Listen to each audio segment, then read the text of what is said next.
first is our panel, News Corp columnist Louise Roberts and Sky News contributor Daisy Cousens. Ladies, welcome back to the show. Louise, the chatter is that not all is well in Montecito. What's the latest? Well, yes, hi, Caro, and there's some pretty interesting sources who are painting a pretty bleak picture of what's happening behind those glamorous walls of the Montecito mansion. First up, Paul Burrell, who of course we know as Diana's butler right up until her death in 1997. Now, he says that Harry is only staying in his marriage so he can watch Archie and Lilibet grow up. So I'm not really quite sure how Burrell actually knows this information about the marriage itself, but he's maintained, I guess, a bit of a relationship with the two brothers since their mother passed away. So that's very interesting to hear that he thinks that Harry is just sort of being the sort of, the spouse who won't leave because he doesn't want to miss his children, or worse still, find that he goes to the UK and she stays in the US, which will be diabolical, of course. Second up, we have the information you referred to previously about him having these two bolt holes away from the family home. Now, most people, of course, when they have a bit of a fight with their spouse, might sort of retire to a different room of the house. And let's face it, Meghan and Harry have, I think, 26 bedrooms in that home. But instead, he's been travelling 160 k's away to those bungalows that you talk about. And also, he's got a bolt hole at a hotel in Montecito itself. We don't know exactly where that is, but the fact that he's got two escape rooms, as it were, I find very intriguing and probably not a good sign at home at all. Thirdly, we have the spectre of the divorce lawyer now entering the narrative here. And this information comes via a very good source in the royal family, Lady Colin Campbell, or Lady C, as she is known. Now, she is incredibly well connected. She's related to either through ancestry or marriage to just about all the European royals. And she says she's heard from 5 different sources that Harry called in the divorce lawyers months ago, which would, if that's true, would be before their 5th wedding anniversary. So I think swirling together, it's not painting a very positive picture of things at home for them. Daisy, was this all just a matter of time?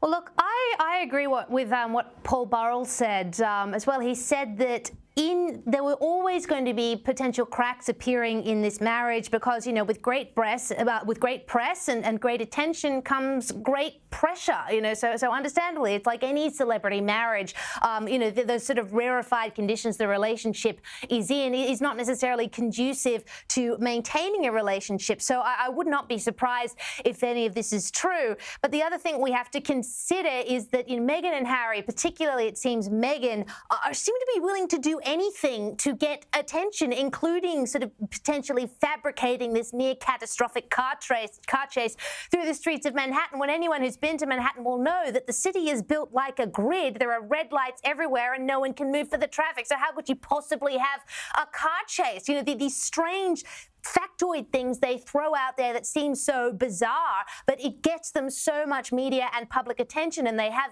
these contracts with Netflix. Harry's, got to chuck out a couple more books. They need public attention to actually make money and make their whole strange little business structure grow. So it actually wouldn't surprise me if these were very calculated leaks from the Sussex camp, suggesting that there's a split on the cards, because either way, whether there is and there isn't, we're all going to look and go, ooh, what's happening here? Even Lady Colin Campbell herself said to be prepared that just about anything coming out of Camp Montecito was a lie. Look, personally, I hate to think of any marriage splitting up, particularly when there are children involved, and these are, little, as you said, very gorgeous children we talked about.